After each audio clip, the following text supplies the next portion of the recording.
The desires of the mind, the thought forces of the mind are constantly going outward into the world, and the basis is all wrong, as we saw yesterday.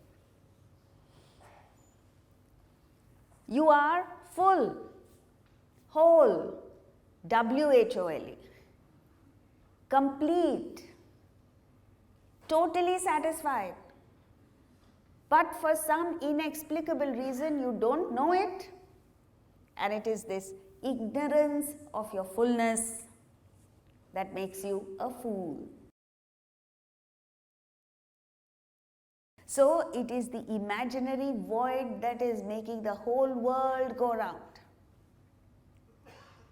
And you're constantly making a fool of yourself, going to the world begging for crumbs when you are a billionaire. You know, in South Africa, there was a farmer who heard that there were diamonds in South Africa. So he sold his farm and went all over South Africa looking for diamonds. And eventually he didn't find the diamonds, he went bankrupt and he committed suicide. The man who bought his farm found a strange looking glass-like object in his farm and put it on his mantelpiece in his living room. And a visitor came to him, looked at this piece and jumped out of his skin and said, "Where did you get this from?" He said, "What are you making such a fuss about? There's plenty where I got it from. It's my farm." And that was the famous Kimberley diamond mine. So, the original owner of the farm, even though he was the owner of this Kimberley diamond mine, did not know it. And it is this ignorance that drove him to bankruptcy, that drove him to suicide. And this is what is happening to all of us, friends. You need to understand that. Every morning when you wake up, just watch what's happening within you. Before you know what's happening, there are a million thoughts in your mind that are pushing you outward to gain various objects and beings because you are dissatisfied. You are in a state of discomfort. You are empty. You feel empty.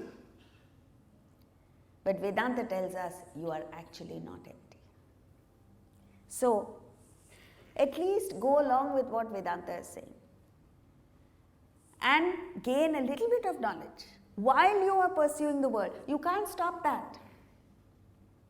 This pursuit of the world, I want a bigger car, I want a bigger home, I want a swankier, I don't know what else.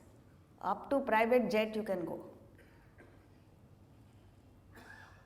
But while you're doing all this, gain a little bit of knowledge. And this knowledge of the Bhagavad Gita is what helps you. There are people all over the world who have fallen back on the Bhagavad Gita in times of crisis. The Turkish Deputy Prime Minister at one time was asked by the press, "How is it that you maintain your calm in spite of so many challenges around you?" And he said, "In my office, there is a copy of the Bhagavad Gita." This is the Turkish Deputy Prime Minister, not the Indian Prime Minister. And he said, "Whenever I have a problem, I take the Bhagavad Gita, open any page at random, and I find the solution there."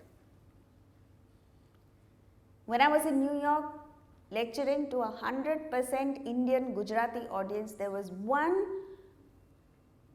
African American who came there, waited for me for an hour just to tell me that I stumbled upon your lectures on the Bhagavad Gita. And I have been watching those DVDs every day for the last 6 months. And it has helped me enormously. I came only to thank you for it. There was a young girl, 22-year-old girl in Kentucky, my first visit to Kentucky last year. And she came out of the blue and said, "It's the same thing, I've been watching you for the last 2 months and it's changed my life." If people across the world could have benefited from the Bhagavad Gita, why aren't we reaching out for it? You don't even have to reach out for it. It has come to you.